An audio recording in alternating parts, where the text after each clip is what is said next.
Continuamos con la parte 2 del curso de interpretación e implementación ISO 37001 nivel 1 y en este punto vamos a seguir comentando el punto C de la norma de 7.3 para el tema de toma de conciencia. Y en este punto quiero comentarles de cómo puede ocurrir reconocer el soborno dentro de mis funciones. Para esto he querido compartirle una investigación de algunas palabras claves de cómo se conoce el soborno culturalmente, ¿no? La famosa coima, por ejemplo, ¿no? En algunos países es llamado así para justamente poder dar este tema de incentivos para que se dé la ventaja competitiva, engrase, aceitar, por ejemplo, ¿no? El tema del cohecho, la famosa propina, darle una propina al inspector de tal manera que te autorice esa licencia o ese permiso. El famoso diezmo, muy conocido en las empresas constructoras que licitan con el Estado, ¿cierto? Esto es algo cultural. Yo me acuerdo recientemente que visité a una organización para poder implementar a la ISO 37001 y desde el inicio, conversando con la gerencia, le digo, ¿no? Y cómo es el tema con respecto al famoso diezmo que aquí en este país culturalmente se da, ¿no? Y desde el inicio me dice, Alex, en mi caso, he perdido justamente licitaciones porque hemos crecido los 20 años sin aceptar ese tipo de prácticas, ¿no? Y eso un poco va en contra de lo cultural, ¿no? De lo que las empresas y los gerentes generales de algunas constructoras dicen que no hay empresa constructora que no esté sometida al famoso diezmo. Señores, eso puede ser también una excusa o un argumento para tú culturalmente aceptar este tipo de prácticas, ¿no?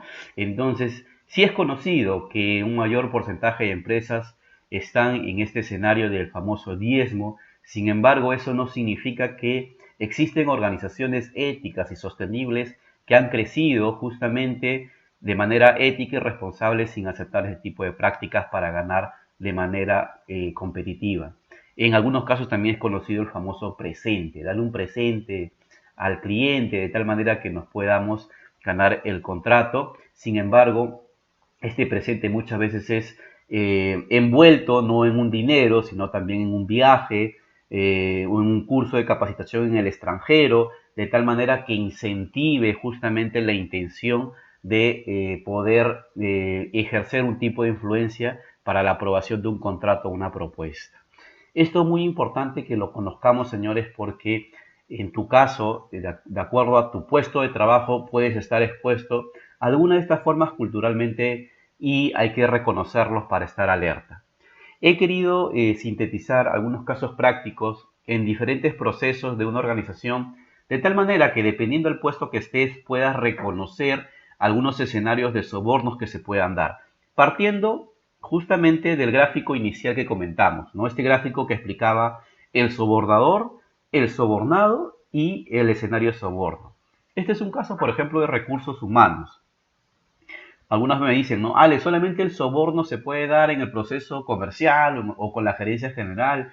No, señor, las prácticas o los escenarios de soborno se pueden dar en cualquier contexto de la organización. Es por eso que la norma, en el requisito 4.1, nos pide primero hacer un análisis de contexto de cuál es nuestro contexto interno, nuestro contexto interno, nuestros grupos de interés, de tal manera que nos permita identificar de manera más clara cuáles son nuestros riesgos. Por ejemplo, en el recursos humanos, aquí existe un postulante a un puesto de la organización que podría pagar para obtener las preguntas del examen en el proceso de selección de personal y así ejercer justamente un escenario de ventaja competitiva con respecto a otros postulantes y le podría pagar, por ejemplo, al responsable de selección. ¿Ha ocurrido? Ha ocurrido, señores, en otras organizaciones. Es por eso que esto puede ser un riesgo inminente en cualquier otro tipo de organizaciones si el proceso de selección, por ejemplo, puede tener algún tipo de prácticas. Otro escenario de recursos humanos, por ejemplo, es muy conocido, ¿no? Organizaciones en donde contratan al personal por recomendación y en esta contratación, por ejemplo, llega a un acuerdo con la persona de tal manera de que, como tengo influencia dentro de la organización, ejerzo mi poder de tal manera que te contraten, pero si a ti te tienen que pagar, por ejemplo, $3.000, para mí va $1.500 y para ti $1.500. ¿Ok? Entonces, le exijo una serie de beneficio cuando el postulante ya ingresa justamente como un trabajador.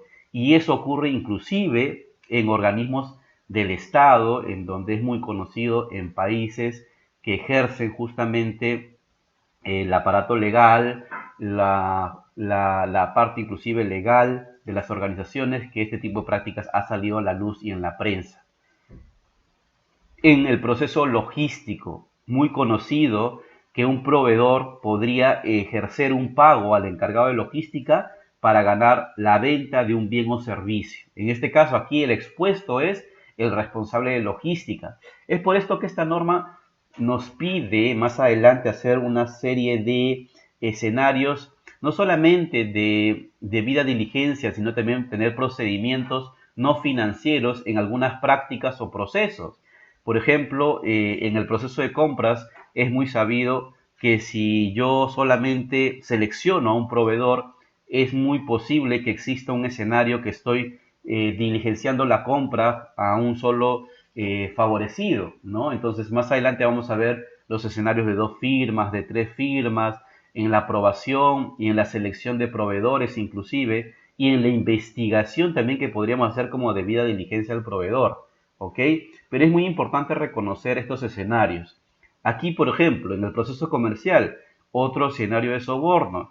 Aquí el sobornador puede ser hasta la misma gerencia general o la gerencia comercial, que yo le pueda pagar un viaje, no solamente a la persona, sino a la persona con su familia, para que se pueda firmar un contrato o ganar una licitación. Aquí el sobornado es el mismo cliente.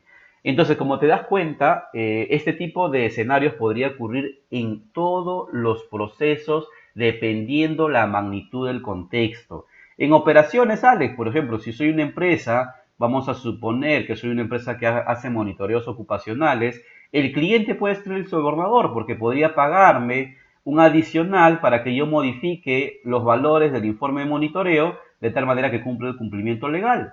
Y aquí el sobornado podría ser el jefe de operaciones, el de calidad u otro. Se das cuenta que en el mismo proceso operativo también podría ocurrir una práctica de soborno que cambie justamente los valores del servicio. O una empresa que hace estudios de ingeniería, por ejemplo, y podría ser que el mismo cliente pague de tal manera que cambien los valores del cálculo. Inclusive eso podría impactar en el tema de calidad. Entonces, como un hecho de soborno, inclusive podría debilitar la baja calidad del servicio, ¿no? Son riesgos compartidos. Entonces, son escenarios que podrían darse. El objetivo de esta capacitación es que puedas reconocer esos escenarios y podrías también estar más consciente de este tipo de prácticas. ¿Qué recomendaciones tenemos que hacer para enfrentar estas solicitudes u ofertas de soborno? Señores, el sistema de gestión ISO 37001 es una herramienta muy importante que nos va a pedir documentar, colocar controles operacionales en los procesos, hacer una investigación, una evaluación de riesgos, una debida diligencia, implementar procedimientos financieros, no financieros. Sin embargo, señores, la única recomendación que yo les puedo dar a usted como jefe de procesos, como personal de una organización, como un implementador en ISO 37001, un consultor, un auditor, es básicamente que podamos controlar este tema tan importante de la integridad. Y esto justamente es un tema que promueve inclusive la ISO 37001 desde el concepto de cultura. Una cosa es ser honesto, otra cosa es ser íntegro. La honestidad tiene que ver con lo que yo hago, la integridad tiene que ver con lo que yo soy. Yo puedo ser honesto justamente promoviendo el tema de que se ejecute las matrices de riesgos antisobornos, pero puede ser de que yo pienso que eso, por ejemplo, no funciona, ¿no? La honestidad tiene que ver con lo que yo digo, la integridad tiene que ver con lo que yo pienso. La honestidad tiene que ver con los actos públicos. Puedo yo estar promoviendo públicamente de que sí, efectivamente, la ISO 37001 ayuda y promueve justamente a que la organización crezca y que el personal también crezca en temas de cultura. Pero en mis actos privados, en mis reuniones con otros colaboradores, puedo yo no estar justamente haciendo las tareas que tengo que hacer para promover también que este sistema sea un componente más del negocio. Quizás seas un jefe comercial, un jefe logístico, un personal de operaciones, un personal administrativo. Sin embargo, este componente de ISO 37001 también ayuda a tu crecimiento profesional de tal manera de que puedas tener una marca personal, inclusive ya con respecto al tema de ISO 37. ¿Ok? Entonces es muy importante controlar estos valores dentro de cada cosa que yo pueda hacer. La capacitación puede crear un tema de conocimientos, pero no puedo hacer nada con respecto al toma de conciencia si no cambias justamente o no eres consciente que este tipo de prácticas podría ayudar justamente en el día a día en tu proceso, en tu organización. Eso es ser íntegro. Íntegro quiere decir con lo que yo pienso, en mis actos privados, con lo que yo soy. Esto es lo único que yo te puedo compartir y con toda transparencia y honestidad he puesto aquí el autor que es Yokoi Kenji. Para los que tienen acceso al módulo privado, en el video 2 y en el video 3 hay dos conferencias muy buenas de este tema de la honestidad versus integridad. Se los recomiendo tremendamente que lo puedan ver. ¿Ok? Eso es muy importante de qué es lo que puedo hacer en este tema. ¿Cómo prevenir y evitar el soborno en el sistema de gestión? Tengo que participar en las actividades del sistema de gestión. Tengo que participar y dar mi tiempo en la identificación de estos riesgos. Esta capacitación, si bien es cierto, tiene algunos escenarios de los posibles riesgos. ¿Quién más que yo, desde mi experiencia en el puesto, puedo identificar otros riesgos que se pueden analizar? Tengo que participar también en leer los procedimientos, las políticas que se van creando o que se tienen dentro de la organización. Esto es responsabilidad de cada uno de nosotros. Tengo que leer mi código de conducta, mi código de ética, si es que la organización lo tiene. Eso no solamente está escrito en un documento, es mi responsabilidad capacitarme, leer justamente el documento que me están entregando y si tengo un reglamento interno de trabajo, también leerlo. Eso es lo único que yo puedo controlar para ser más consciente de este tipo de prácticas. Comentarles de que hay algunos puntos importantes que también debo reconocer con respecto a qué es lo que yo hago si tengo una sospecha de soborno. Asesórate justamente en identificar cuáles los canales de denuncias ante una consulta y dónde yo puedo registrar justamente una sospecha de sobornos, una inquietud o una denuncia. Normalmente hay un mecanismo interno y externo para justamente ustedes puedan registrar una sospecha, una denuncia, consulta con tu responsable, con tu jefe directo o con tu oficial de cumplimiento en caso aplique. Y esto es muy importante, que es lo que sigue. ¿Cuáles son las consecuencias justamente de incumplir los requisitos del sistema de gestión antisoborno? Se te ha dado la capacitación, se te ha dado las herramientas preventivas, la identificación de riesgos, los códigos de conducta, los procedimientos, y aún así yo siendo consciente del esfuerzo que hace la organización por promover esta cultura, finalmente no se puede controlar los actos que yo hago en modo privado. Hay consecuencias, en algunos países inclusive podría llegar hasta el tema legal, hasta el tema del despido, y no solamente el despido, podría inclusive, hoy por hoy, hay varios países donde este tipo de prácticas podría ser sancionado como un delito. ¿No? Como un delito, ¿no? Y si es que la organización tiene un sistema de gestión antisoborno y yo, consciente de eso, hago este tipo de prácticas no éticas, podría hasta considerarse como un delito. ¿Ok? Hay que ser consciente de estos temas para poder justamente tener todo un mecanismo de toma de conciencia. Y un punto importante dentro del sistema de gestión: conoce a la oficina de cumplimiento o el oficial de cumplimiento, en algunas organizaciones le llaman oficial de integridad, de tal manera de que si tienes alguna duda, consulta, algo no te queda claro, tienes el mecanismo para poder hacer tu consulta o tu inquietud. Si estás capacitándote también en este primer nivel, te felicito realmente por llegar hasta la parte final. de tal manera de que seas más consciente de cumplir con todo este sistema que promueve realmente organizaciones éticas y sostenibles. Y si estás en una empresa que te está haciendo o te está promoviendo que lleves este curso, realmente te felicito en la empresa donde estás porque justamente valora mucho tu crecimiento profesional. Y si has llevado este módulo de manera libre, también nos puedes escribir si es que quieres tener algún tipo de validación o certificación de este módulo. Ahí están los correos para darte toda la información que necesites.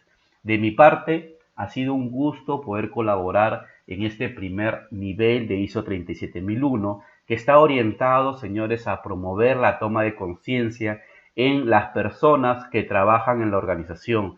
Este módulo también lo puedes compartir con tu personal de tu empresa de tal manera que se puedan concientizar y puedas tener también un mecanismo de ayuda si es que no hay mucho tiempo de capacitarlos de manera presencial. Te agradezco realmente por tu tiempo. De mi parte ha sido todo por hoy. Me comprometo también en poder seguir con los siguientes módulos. Vamos a grabar el nivel 2 que está orientado ya para personas que quieran implementar la norma ISO 37001 a nivel de cláusulas y capítulos y un nivel 3 para los especialistas que se van a formar también como auditores internos de esta norma internacional. De mi parte ha sido todo por hoy. Un fuerte abrazo. Les mando justamente todos los mejores deseos.